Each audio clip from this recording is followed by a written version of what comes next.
democracy that's coming is going to be terrible. You can't sustain this. I'm going to tell you how to live, how you raise your children, how many children you can have. We're getting into mind control with this thing. So that's all I'd like to say about this. Next.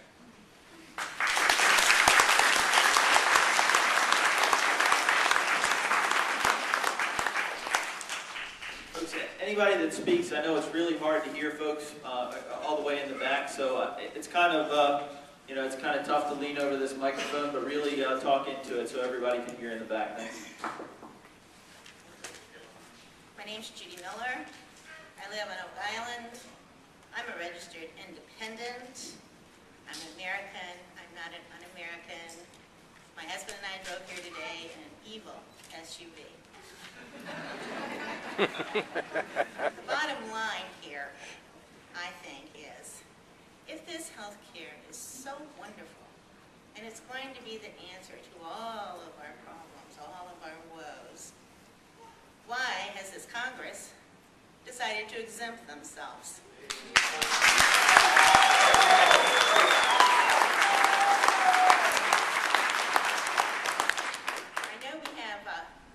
Representative Fleming in Louisiana, who has tried to get the Congress people to sign a bill that would agree to the same health care plan as they're planning for us. Well, I think he's got some Republicans. I'm pretty damn sure he has no Democrats. So this is it. This is it. They're exempting themselves from what they want us to swallow. This is ridiculous. And it doesn't stop there. It doesn't stop there. If they're going to exempt themselves from this, what else are they going to exempt themselves from? This is an elitist attitude, and it's a dangerous one. Thanks.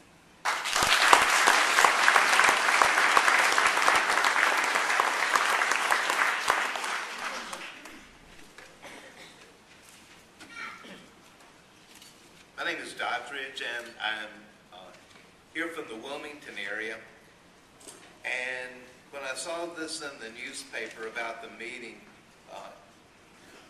I had never heard of this organization before, and my concerns are probably a little more generic. But I come from a medical background of over a quarter of a century, and most of what my observations have been is that some type of redo needs to be done in the healthcare industry, and that's without a question. Now, what the actual specifics of the solution is a challenge, and is something that America is really kind of working through. And I know it's an oversimplification, but do you know why healthcare costs so much?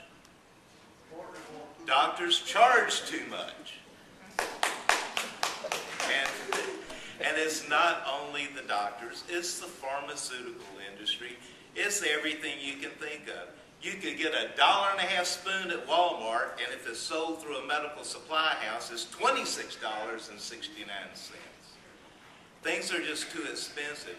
I know someone that was working, they lost the job because of a layoff, they didn't have insurance. They went back to the same doctor here in town that they had gone to for several years, and their problem was a hypothyroid problem, and they took Synthroid, or a generic Synthroid. The generic's dirt cheap, you can get a handful for $5. But the doctor, of course, wouldn't renew the medicine. She had to have an office visit. Well, okay, there goes $75. Well, it's been over a year since you've had a TSH, a thyroid stimulating hormone test. So we got to get one of those before we can renew your medicine. Well, how much is that test? Well, that's another $75. And it goes on from there. Rather than the doctor just saying, well, look, she was going to say, I don't have that money right now. If I've got to pay for a minimum office visit, if you could just renew the medicine that you already know was the last known appropriate dose, I'll try to see if I can scrape together the money, but even though I'm going to run out of the medicine, since I'm running out of the medicine, if I had the money for a test, it wouldn't be accurate anyway because I hadn't been on the right dose of the medicine. Well, that didn't make any difference to the doctor. And so they wanted not only about $75 for the test, but when she came in for them to just write the prescription, the receptionist said, well, that'll be from $65 to $85 depending on how much time the doctor needs to spend with you. And so, it gets to the point where she wasn't able to do anything with that doctor, did without the medicine, and finally was able to get on the list of the Towson Clinic, where, thank goodness, that place did help her. But that's just one example, and I know several doctors that are very wonderful, skilled, nice, compassionate, caring, honest, and ethical. I also realize that there's a whole lot of others that have an inflated sense of entitlement that because they had to struggle so hard, so many nights, studying through medical school and everything else for these number of years, that you owe them your smooch on their behind for the next 50 or 60 years without a break. And I posed the question that, how much money is enough? What if the government said, okay, we've subsidized everybody else, we'll provide you a house in landfall, your Mercedes-Benz, pay your medical malpractice, would you agree then to pay fair amounts? You got to charge fair fees and so forth. There probably wouldn't be anybody that would take them up on it. And I feel that there's a lot of things that really need to be changed in America, but fundamentally, things need to be looked at as far as the fees. How much really did that TSH cost the doctor? If it was no more than 15 to 20 bucks, it's charging 75 or 80. Excessive, if so, they shouldn't be allowed to do that. And on things with insurance industries, they're just as challenging. The insurance industry is the largest and richest business in America, and it's been said that they control 70 cents out of every dollar that flows in America directly or indirectly. And it's time to clip their wings a little bit.